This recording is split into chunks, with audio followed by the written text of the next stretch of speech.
You don't own this road anymore. That's what she said. Standing there like she owned the frozen air I breathed. Her SUV parked sideways across my driveway, blocking the only way to my family's cabin. My cabin. The deed in my truck said 1962. Her HOA didn't even exist back then. I didn't yell back. Didn't argue. I just looked at that silver SUV sitting there like a monument to her arrogance. Thought about the plow mounted on my old Ford. And made a decision. Because when someone tries to cage you on your own land, you don't fight with words. You fight with steel. I'd been gone nearly 3 weeks working in the city, handling business, gathering supplies for winter. By the time I pointed my old Ford pickup toward the lake cabin, the December sun was already slipping behind the tree line, painting the horizon orange and gold. Snow beginning to fall in soft flakes that melted on my windshield. My cabin sat on land that had belonged to my family for over 60 years. A place where I could breathe without hearing the constant chatter of HOA board members or the barking of their pointless rules. But that evening, as I turned onto the gravel path leading home, the path my grandfather had laid stone by stone, my jaw tightened. A silver SUV was parked sideways right across my driveway, blocking everything. Not just inconveniently positioned, deliberately placed, like someone had dropped a boulder on my road just to prove a point. I stopped my truck, engine idling, breath fogging in the cold air. Snow collected on my hood. I waited, half expecting the driver to notice me, to move. The SUV door opened. Out stepped a woman in her 50s, chin tilted up like she was about to auction off my property. I recognized her immediately. Karen. Not just any Karen, the self-appointed guardian of HOA rules that didn't even cover my land. She had no authority here, but that never stopped her from trying. She crossed her arms, standing in the falling snow like she owned the place. "You can't drive in here today," she called out, voice sharp in the winter air. "We have a community event. This road is for residents only." I let out a laugh, the kind that comes from deep in your chest when someone pushes you too far. "Ma'am, this is my land. That road you're standing on, it's mine. And if you don't move that SUV, you're about to find out just how much I value my driveway." Her eyes narrowed, measuring my patience through the falling snow. "We all have to follow the rules. This isn't just about you, it's about the community." I stepped out into the cold, boots crunching on gravel and fresh snow. "Karen, I don't live under your HOA. Your rules don't mean a damn thing here. You're trespassing." She raised her phone like a weapon, breath steaming. "If you so much as touch my car, I'm calling 911. I stood there, feeling the December wind whip past my face, snow catching in my hair. "Call them," I said. "I'll be here waiting. And while we're at it, I'll have a word with the sheriff about your SUV blocking my property." The wind picked up, rattling bare branches overhead, shaking loose small avalanches of snow. She hadn't expected me to stand there so calmly. I could see it in her eyes. This wasn't the usual homeowner she could bully with fines and letters. I was raised on this land, worked my own hands into the dirt to make it mine. And I wasn't about to let someone with a clipboard and a smug attitude tell me otherwise. When she didn't move, I got back in my truck, hand tightening on the steering wheel as I stared at her SUV, snow accumulating on its hood. I could have pushed through right then, But something told me this was only the start of something bigger. Karen wasn't going to stop. This was a battle she wanted, and I was about to give it to her. I turned the truck around, parked by the edge of the lake where snow was already covering the shore. From where I sat, I could see the cabin's roofline peeking over the tree's white clapboard. Green shutters. Smoke should have been rising from the chimney by now. I could almost taste the peace that place gave me, the kind that came from early mornings on the porch with black coffee, watching mist rise off the water, the quiet hum of nature undisturbed. And now that peace was being threatened by someone who thought rules mattered more than common sense, I thought about all the times I'd let little things slide. The note she'd left about maintaining appearances, the calls to animal control because she claimed my dog barked too much, the way she glared at me like I didn't belong here. It all added up, and now, seeing her car blocking my path in the December cold, I realized this wasn't just about my driveway. It was about drawing the line. I stepped out again, walked up to her SUV through the falling snow, and stared at her through the window. Last chance. Karen, move the car. She rolled the window down halfway, voice sharp and mocking, breath fogging. You think you can just scare me? I'll call the police right now. Let's see how they feel about your attitude. I grinned, leaning slightly toward her window. Snowflakes landing on my shoulders. Good. Tell them to bring a tow truck. I'll wait right here. Her face flushed with anger. But she didn't call. Not yet. We were both standing our ground. And the tension was thick enough to cut with a knife, hanging in the frozen air like the snow between us. That night, I didn't make it into my cabin. I slept in my truck by the lake, watching moonlight dance on black water, snow falling steadily outside, planning my next move.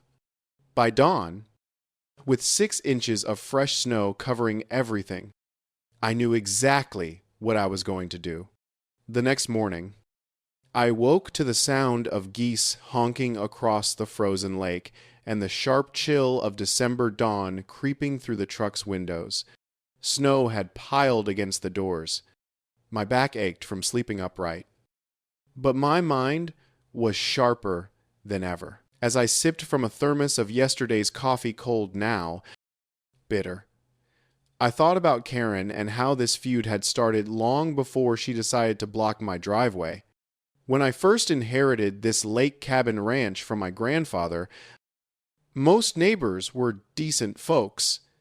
We'd wave across the road, trade venison during hunting season, lend a hand when winter storms rolled through.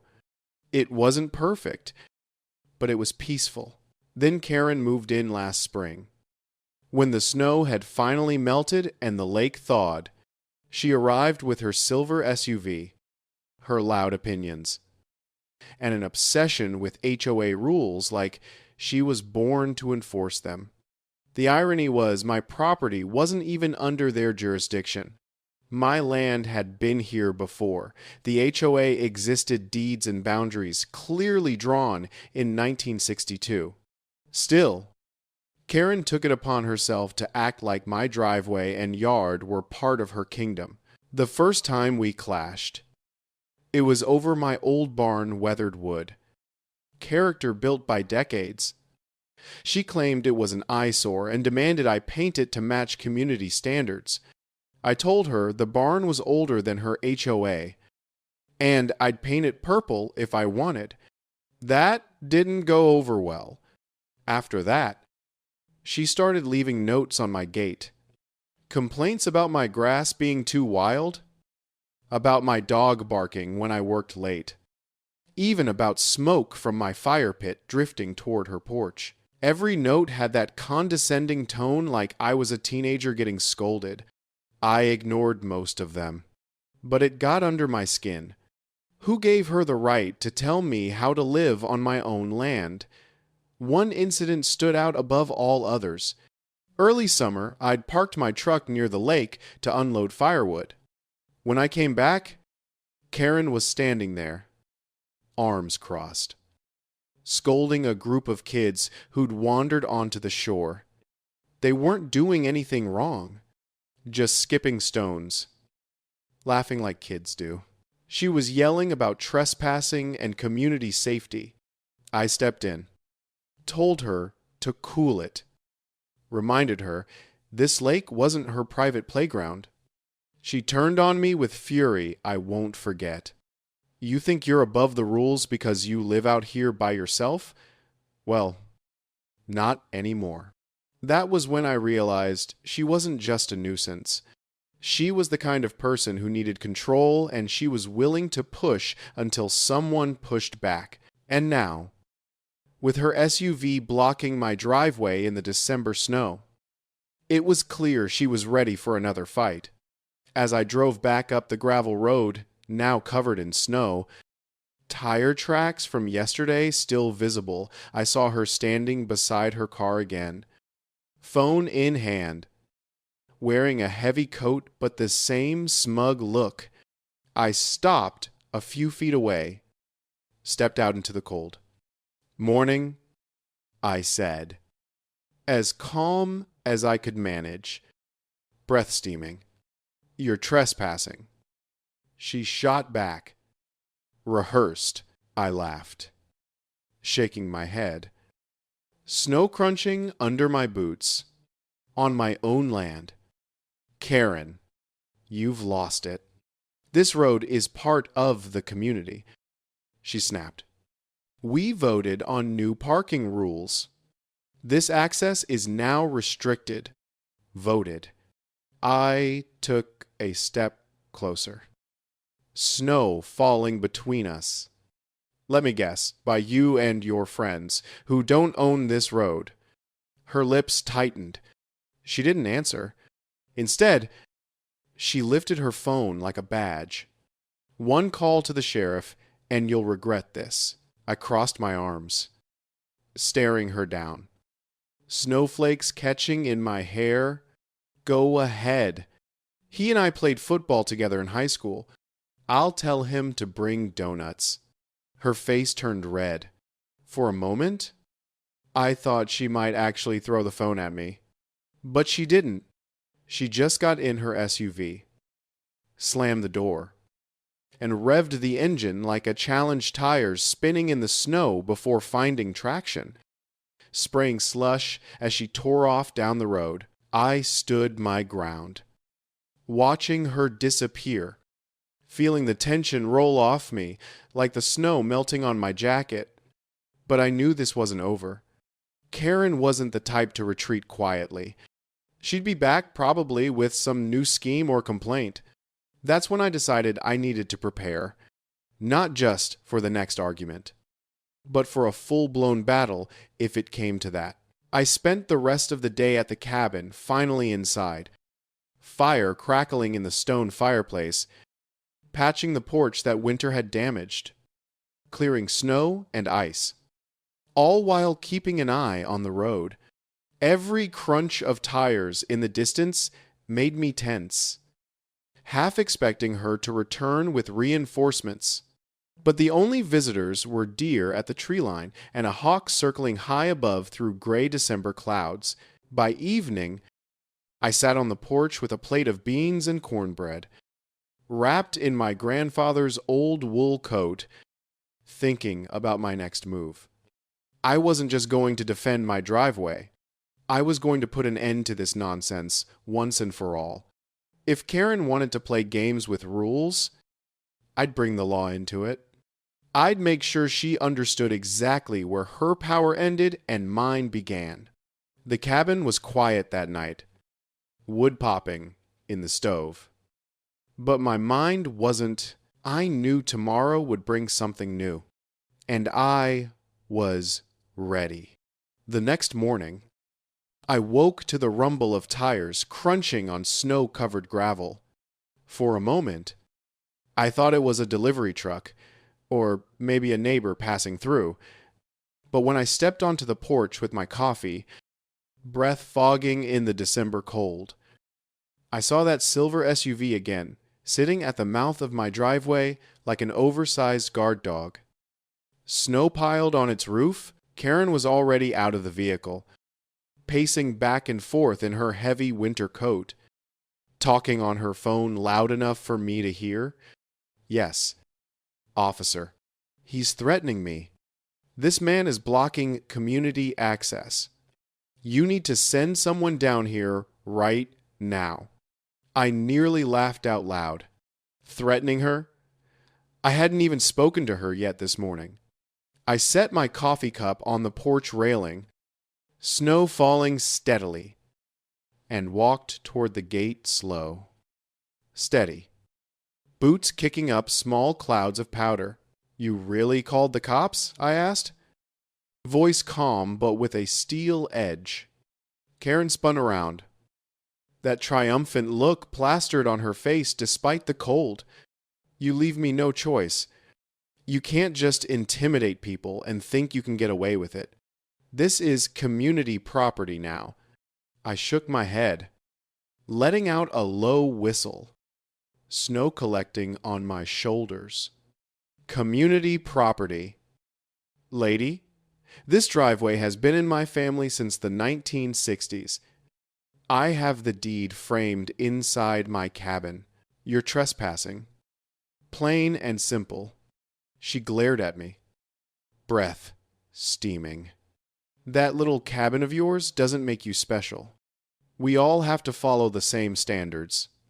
The same standards? I leaned on the gate, crossing my arms. Your HOA doesn't even reach this far. You know it. I know it. This is about you trying to bully people until they fold. She didn't answer, just pointed at my truck like it was evidence of a crime. You've been parking your rust bucket on community land. I laughed, shaking my head. Snowflakes landing on my eyelashes. Community land? Karen? You're standing on my driveway. My land. You want to see the paperwork? Fine. We'll let the sheriff read it to you. Right on cue. I heard the crunch of another set of tires. A county deputy pulled up in a tan SUV. Lights flashing lazily. Windshield wipers. Clearing fresh snow. I recognized him the moment he stepped out. Deputy Miller. We'd known each other since high school. Karen's smugness wavered for just a moment when she saw me wave at him. Miller, I said with a grin. Glad you came. We've got a trespasser blocking my driveway. Karen jumped in before he could reply. Voice rising. Officer. This man is aggressive. He threatened me yesterday. He refuses to follow community regulations. Hold on. Ma'am. Miller said, holding up a gloved hand. Let's slow down. He turned to me. Snow dusting his uniform. This your property line? Yep. I said, all the way to that big oak tree and 50 yards past the lakeshore. Been in my family for decades. I've got the deed inside if you need proof. Miller gave Karen a look I'd seen him use on rowdy bar patrons. Ma'am, if this is his driveway and he owns the land, you don't have any right to block it. Karen's mouth opened, then shut. For once, she didn't have a comeback. Do you want to press trespassing charges? Miller asked me. Because I can write this up. I looked at Karen, who was now shifting uncomfortably in the snow. Her SUV still parked across my path. For a second, I considered letting the law take its course, but I knew this wasn't just about today. If I pressed charges now, it would only pour gasoline on the fire. I needed a bigger plan. Not today, I said, but I'll need her off my land right now. Miller nodded. Ma'am, You need to move your vehicle." Karen huffed like a child caught misbehaving. But she got back into her SUV, started the engine, backed away slowly through the snow, tires spinning briefly before catching. As her car disappeared down the white-covered road, I let out a breath I hadn't realized I was holding. "That woman trouble for you?" Miller asked, brushing snow from his jacket. "You have no idea." I said, "Better get your paperwork in order," he said. "Folks like her only understand two things, law and force." He wasn't wrong. That evening, I sat at my kitchen table, fire crackling, oil lamp casting warm light, with a pile of old deeds, maps, and property surveys spread out before me.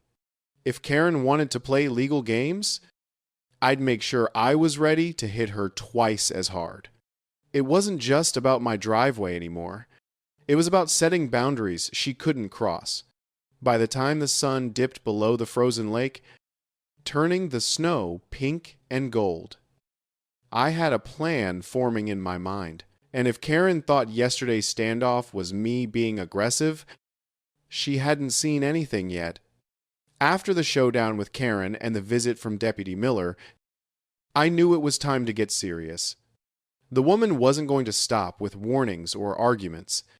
If I wanted real peace at my lake cabin ranch, I needed to back my words with hard facts and the kind of legal authority that couldn't be twisted or ignored. The next morning, I drove into town through snow-covered roads. My first stop was the county clerk's office. The building was old brick, creaky wooden floors, the smell of paper and ink that had lingered for decades. Inside, I met with Mr. Henderson, a wiry man with silver hair and reading glasses that always slid to the end of his nose. He'd been working there over 30 years, and he knew the ins and outs of every property line in this county. "Well, if it isn't Luke," he said as I walked in, stamping snow off my boots. "What brings you here? Don't tell me that Karen lady is causing you trouble again." I chuckled bitterly. "She's worse than ever." Parked her SUV across my driveway. Called the cops. Claimed my road is community property. I need every document that proves she's full of it. Henderson pushed his glasses up, gave me a slow nod. I figured it would come to this sooner or later. "Let me pull the original deeds and easements." He disappeared into the back room. I waited, tapping fingers on the counter, watching snow fall past the window. When he returned, he had a stack of yellowed papers in a manila folder. "Here's the original land survey from 1962. When your grandfather bought that place." He pointed at a black-inked border. "See this line here? That's your driveway. Clear as day. HOA jurisdiction stops half a mile before your property. They don't have a leg to stand on." I grinned, feeling a surge of relief. Mind making me certified copies? I want these ready for when she tries something again. "Already on it," he said with a smile. While the copies were being made, I asked Henderson a few questions about property rights. He told me something that sparked an idea. Because I owned the easement leading to the cabin, I had the legal right to control who could access it. If I wanted to, I could post signs, build a gate, even ban vehicles like hers from coming through. That got my wheels turning. After leaving the clerk's office, I drove over to see an attorney, Marlene Walker, who'd handled a few cases for me years ago on land disputes. She was sharp as a tack. With a reputation for cutting through legal nonsense like a hot knife through butter, I laid out the situation from Karen's constant harassment to the recent standoff in the snow. She listened carefully, jotting down notes, then looked at me with a wry smile. She doesn't have a case. In fact, if she keeps trespassing or blocking your driveway, you could file a civil complaint and seek damages. I can draft a formal notice warning her to stay off your property. That's exactly what I need. I said, something official that'll wipe that smug grin off her face. Marlene leaned back in her chair. You know, these HOA types, they count on intimidation. They throw around fake rules and hope people don't push back. You, on the other hand, have all the legal cards. She drafted the notice while I waited a clean, no-nonsense document that spelled out my property boundaries, my rights, and the consequences of interfering with them. Holding that paper in my hands felt like holding a weapon, one far stronger than a plow or a pickup truck. On the drive back to the cabin through falling snow, I spotted Karen's SUV parked near the community entrance, as if she were waiting to pounce. I didn't stop, but I slowed just enough for her to see the stack of documents on my dashboard. Her eyes narrowed, and I knew she could sense I was up to something. Let her stew on that. I thought, back at the cabin, I went to work in the cold. I posted a clear sign at the start of my driveway, bold black letters on white background, private property. No unauthorized vehicles. It wasn't fancy, but it sent a clear message. Then I parked my old plow truck right at the gate, just in case, as the December sun began to set, painting the snow orange and pink. I sat on the porch, looking at the road with a calm I hadn't felt in days. The papers were ready. The law was on my side, and I was prepared to defend my land with every tool I had. Karen could call the cops, call her HOA board, call whoever she wanted. It wouldn't matter now. I had the proof, and I had the will. That night, as I listened to the wind howl through the pines and the gentle creak of ice forming on the lake, I thought about how far this had gone. It wasn't just about a driveway anymore. It was about standing up for something bigger, the principle that no one gets to bully you out of what's rightfully yours. And the next time Karen showed up, I'd be ready to make that clear. The next day, I woke with determination, humming through my veins. Frost patterns on the windows catching morning light. I knew Karen would come back. People like her don't take no as the final answer.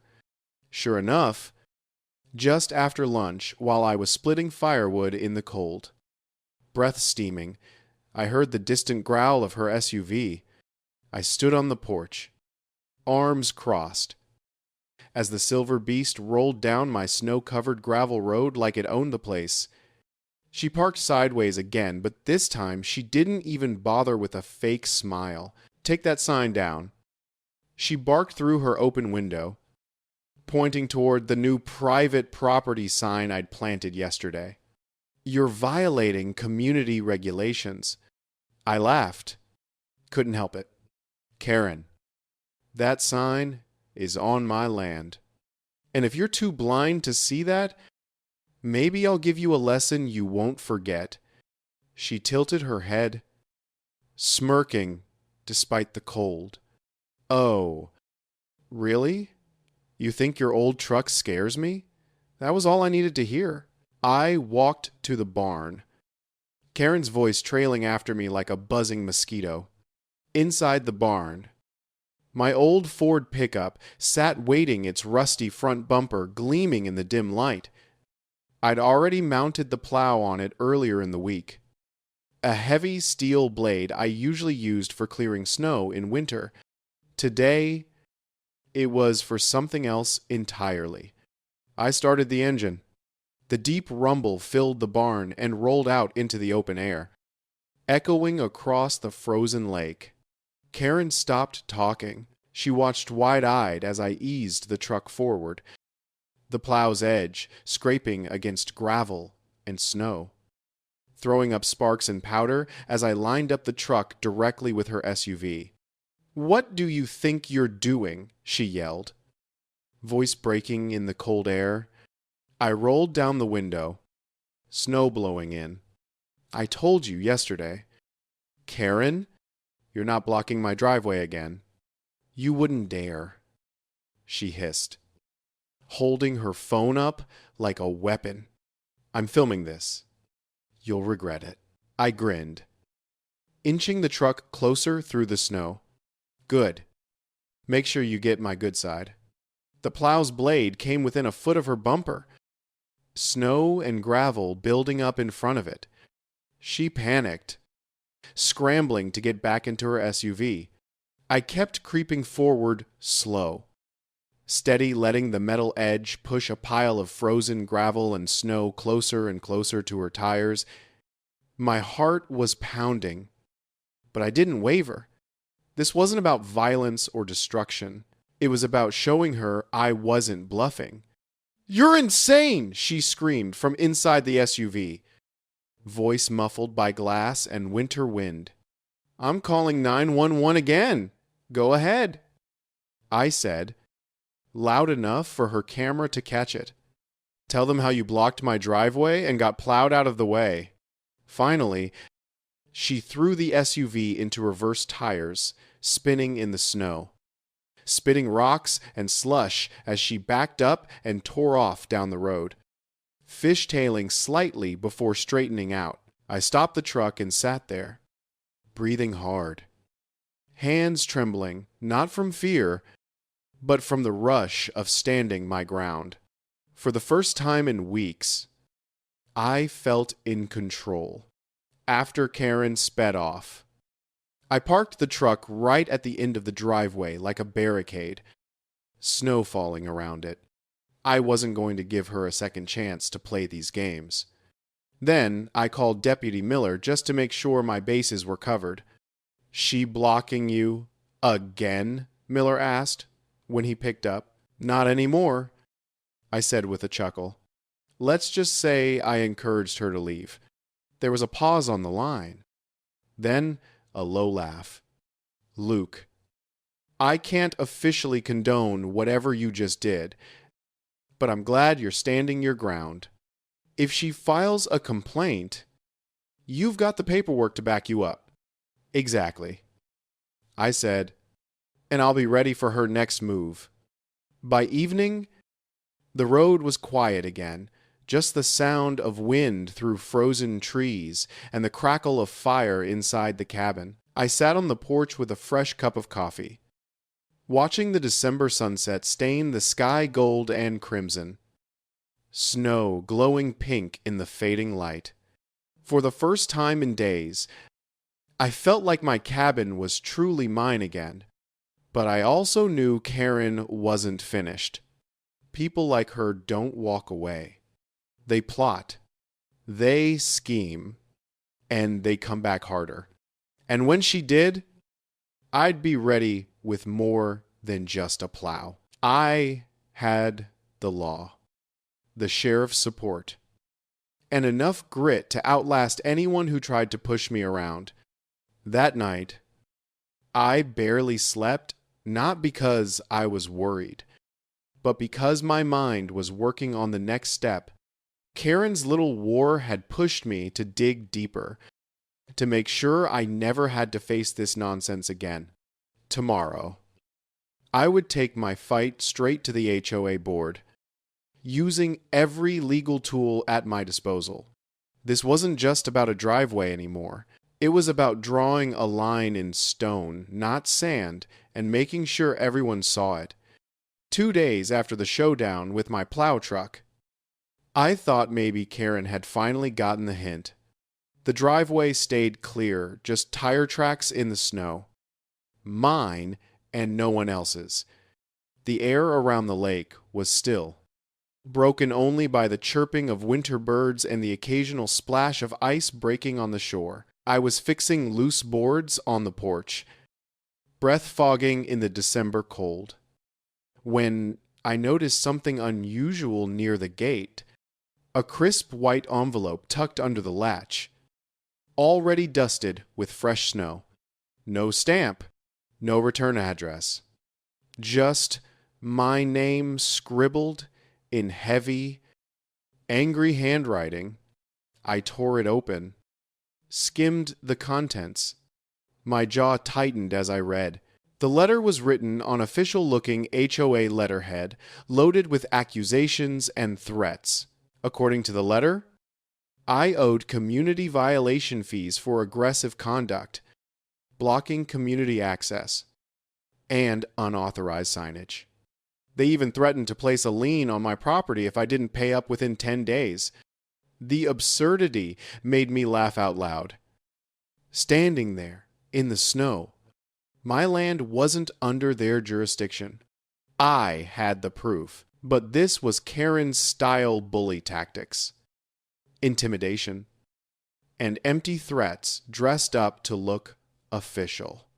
By mid-afternoon, through the bare trees, I spotted Karen's silver SUV parked near the community clubhouse. Flanked by a couple of her allies, they stood in a tight circle, pointing toward my cabin as if they were planning a military operation. Breath steaming in the cold, I could practically hear her scheming voice from a distance, talking about enforcing standards and teaching me a lesson. I'd had enough. It was time to bring this to a head and stop the games once and for all.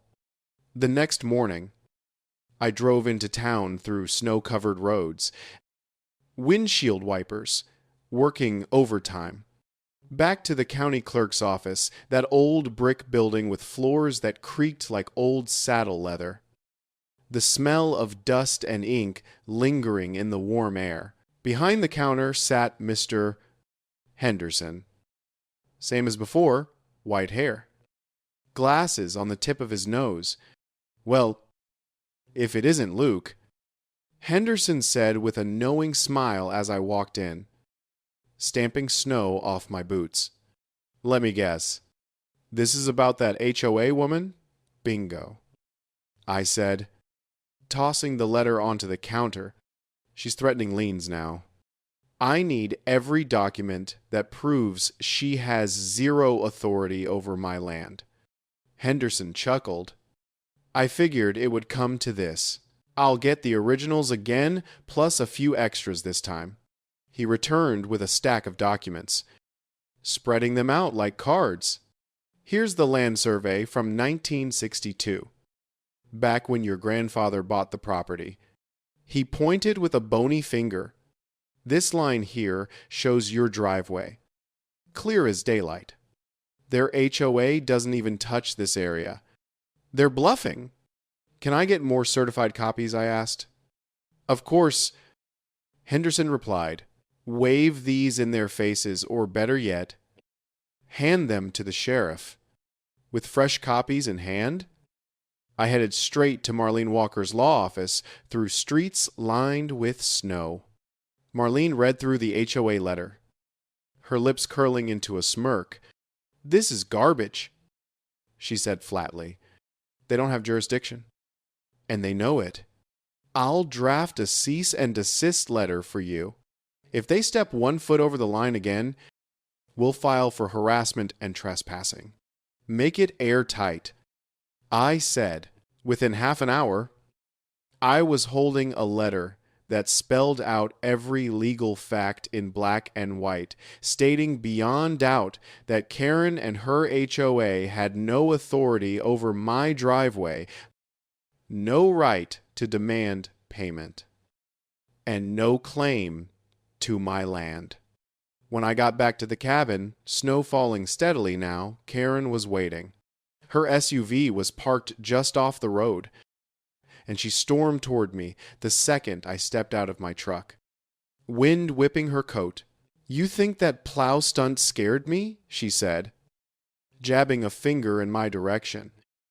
Snow swirling between us. We're fining you $500 for harassment? I didn't even flinch. I held up the legal notice from Marlene like a badge. Funny thing, Karen.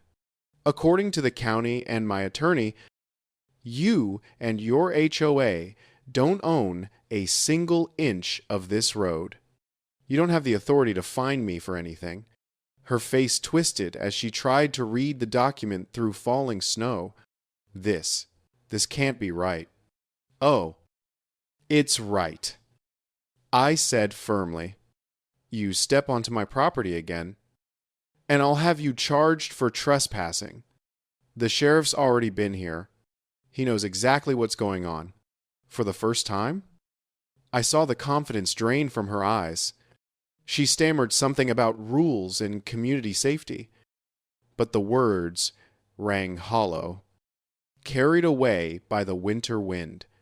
This isn't over. She finally snapped.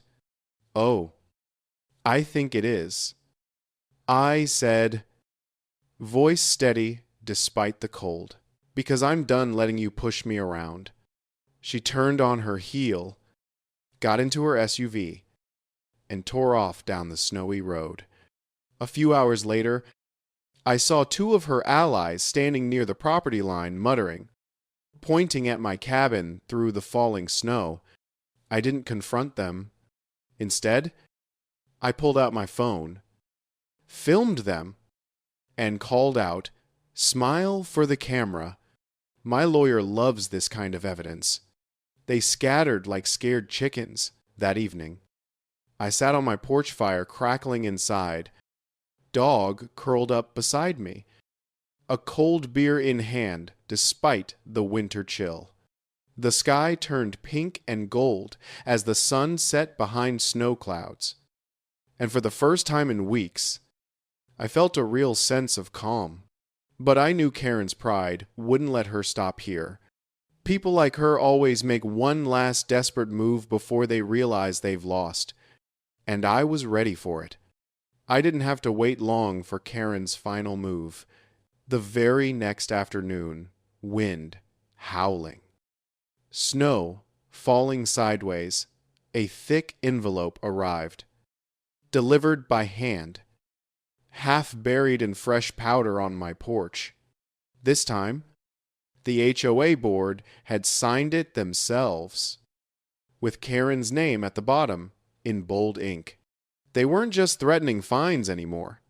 They claimed that unless I removed my obstructions and complied with community guidelines, they would pursue legal action and permanently restrict my access to the lake road. That was the last straw. I'd spent weeks tolerating Karen's games, but this was more than I was willing to swallow. I called Marlene Walker immediately. Read every word over the phone while standing in my kitchen. Fire roaring in the stove. Marlene laughed, but it wasn't a friendly laugh. They're bluffing. Luke, I'll draft something that'll make them think twice before they ever put their names on paper like that again. By evening, Marlene had prepared a legal notice so sharp it could cut glass, laying out the consequences if they so much as touched my property or tried to enforce their fake rules again. We were talking about fines for harassment, damages for obstruction, and a full-blown lawsuit if necessary. I drove into town the next morning through blinding snow to have the notice notarized. Then I made my way to the HOA clubhouse, where I knew Karen and her friends held their little meetings. I parked my truck right out front, plow still mounted like a battering ram. Snow piled on the blade and stepped inside, stamping snow off my boots. The room went quiet the moment I walked in. Karen was sitting at the head of the table, and for the first time since this all started, I saw her fully. She was striking in a way that didn't belong in a small-town HOA meeting. Mid-50s. Composed. Expensive, even in winter. She wore a crimson-red blazer that fit like it had been tailored specifically for her frame, draped open just enough to reveal a black silk top beneath the V-neck, cut deep and deliberate despite the cold outside. A matching red pencil skirt with a subtle slit, paired with glossy red heels that caught the fluorescent light. Her wine-brown hair fell in perfect waves just past her shoulders, and her lips glossy red. Precise, curved into something between a smile and a sneer. She looked like someone who'd built an empire and had no intention of surrendering it. Her face was pale but defiant as she crossed her arms. That crimson blazer catching the light. "You're trespassing," she said. I smiled, leaning against the doorway, snow still melting on my jacket. "That's funny. Seems to me you're the ones who've been trespassing for weeks. Here's the deal." I placed the legal notice on the table, sliding it toward her. "Read it, every word, because the next time you set foot on my property or block my driveway, it'll be the sheriff hauling you out, not me asking nicely." Her face flushed as she scanned the first page, that crimson blazer rising and falling with her breathing. "This is outrageous," she muttered, but I could see the doubt creeping into her eyes. "Outrageous?" I said. "What's outrageous is you thinking you can bully me with fake rules and phony fines. That stops today. From this moment on, you and your HOA are banned from setting foot on my driveway. You so much as park a wheel on my gravel, and I'll have Miller out there with cuffs." The room was dead silent, just the sound of the heater running and snow tapping against windows. A few board members shifted uncomfortably in their seats, eyes darting between Karen and me.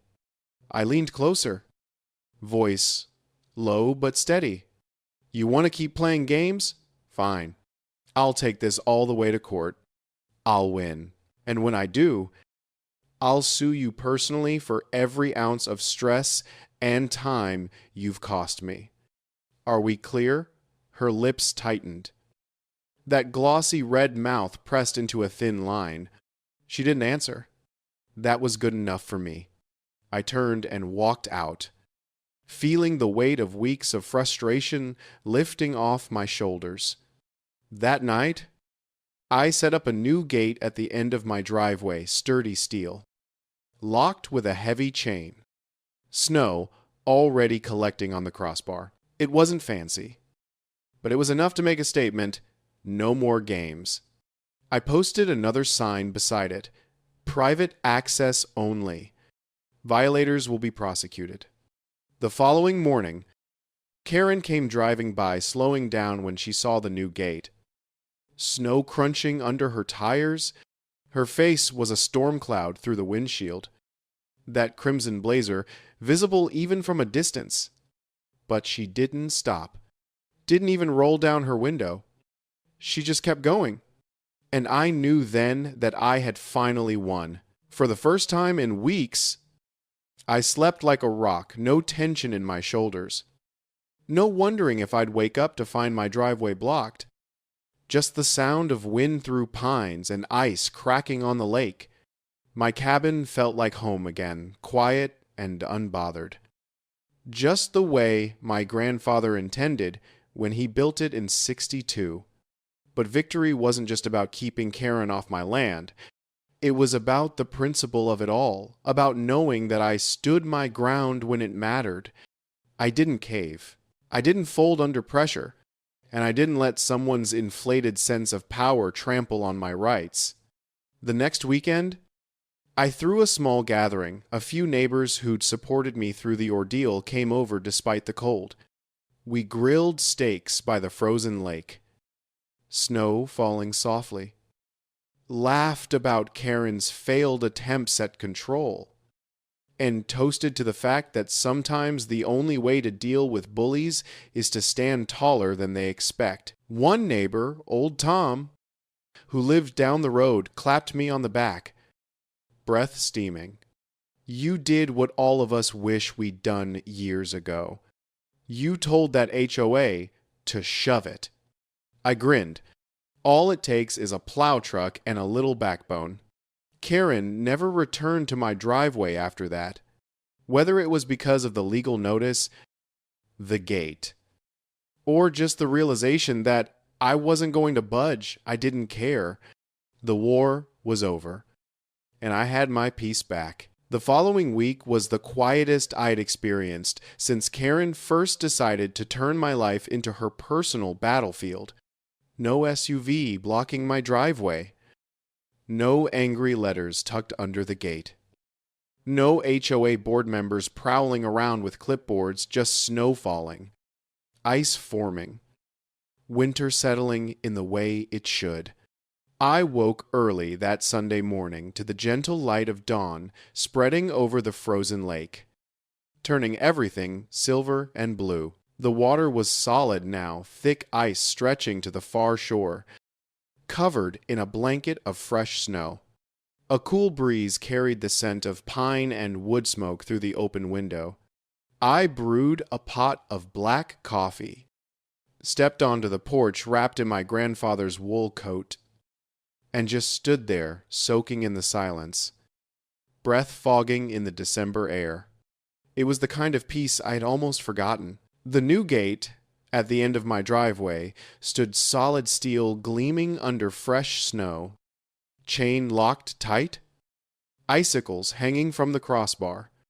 I'd installed it with my own 2 hands, welding the hinges in the barn, setting the posts deep into frozen ground. It wasn't just a gate. It was a line drawn in steel that told the world, this is mine. Respect it. For the first time in a long time, I felt like the land was truly my sanctuary again. Later that day, I walked down to the lake with my dog trotting beside me through snow up to our knees. The ice was thick enough to walk on something my grandfather and I used to do every winter when I was young. I sat on the old wooden dock, now half buried in snow, icicles hanging from the posts, and I could almost hear his voice, "Luke, if you don't stand up for your land, no one will." Those words had never felt truer than they did now. I thought about everything that had happened, the shouting matches in the snow, the plow truck standoff, the legal battle that finally brought it all to a close. It wasn't just about a driveway or an HOA anymore. It was about a principle, the belief that we have to stand our ground when someone tries to strip away what's ours. Karen had pushed me to my limit. But she'd also reminded me of who I was, a man who doesn't back down when he's in the right. A few neighbors stopped by that afternoon despite the cold. Tom, the old-timer from down the road, brought over a thermos of hot cider and sat with me on the porch. Both of us, bundled against the wind. "Well, Luke," he said, grinning through his scarf, "looks like you gave that HOA a lesson they won't forget anytime soon." I didn't want to fight, I admitted, sipping cider that burned warm down my throat. But I wasn't about to let someone like Karen take away the peace I've worked for. "This land, it's part of who I am." Tom nodded, his weathered face softening. "You know, a lot of folks around here respect what you did. Not everyone has the guts to stand up to those people. Most just roll over. Pay the fees. I hope the trouble stops. You showed them you can't be bullied." We spent the afternoon talking, watching the December sun move across the gray sky, snow falling steadily. By evening, I lit a fire in the pit by the shore flames crackling and popping, sending sparks up into the twilight, snow hissing when it landed on hot coals. I grilled a couple of steaks, and Tom stayed for dinner. As we ate, I felt gratitude not just for the food and company, but for the simple fact that I had held on to something worth fighting for. The next morning, I walked the property line through deep snow, checking the fence and the private access only signs I'd posted. Everything was in place, icicles hanging from the signs, snow covering the footprints from yesterday. The gravel driveway stretched before me, clear and unmarked except for my own tracks, leading to the cabin that stood as a symbol of my family's grit and resilience. As I stood there in the cold, breath steaming, I realized something. Karen hadn't won a single thing, but she had given me a new perspective. I understood more than ever how important it is to know your rights, to prepare, and to fight when necessary. I wasn't just defending the driveway. I was defending the peace and freedom this land gave me. That evening, I sat on the porch with my dog curled at my feet, fire crackling inside, watching the last light fade over the frozen lake. The sky turned shades of deep orange and purple behind snow clouds, and the world grew quiet except for the soft whisper of falling snow and the distant hoot of an owl. I felt contentment settle in my chest, deep and warm despite the cold. Looking back, I didn't regret a single thing. Not the plow showdown. Not the heated words in the snow. Not the countless trips to the clerk's office through winter storms. All of it had led to this moment of peace. Karen could keep her HOA meetings, her fake rules, her smug attitude in that crimson blazer. None of that mattered now. I took a deep breath, leaned back in my chair, let the winter silence wash over me. This is how it's supposed to be. I murmured to myself, watching snow fall through the porch light. The lake was quiet that evening, the kind of quiet that settles into your bones and reminds you of what truly matters. I sat on the porch, wrapped in blankets, watching the fading sun lay a golden path across the frozen water, snow glowing pink in the last light.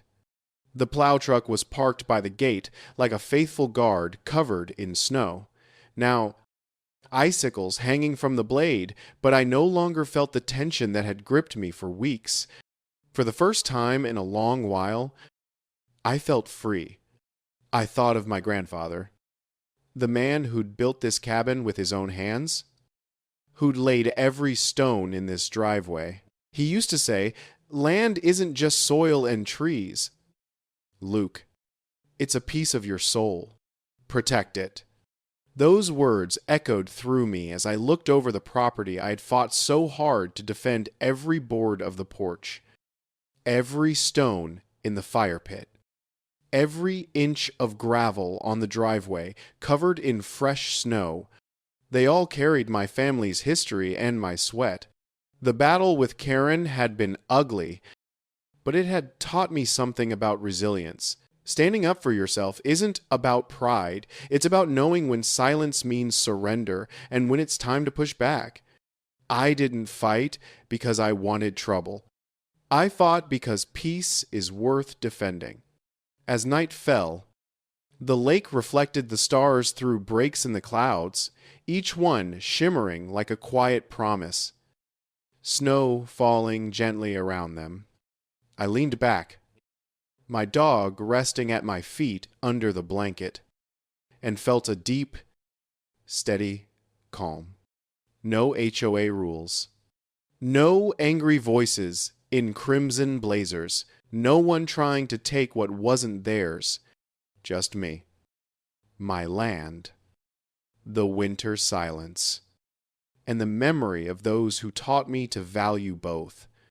If you've ever stood your ground against something unfair, you know this feeling, the quiet victory of holding on to what matters most. It's not about winning against someone else. It's about winning back your own peace. And on that December night, with snow falling and the cabin warm behind me, I had done exactly that.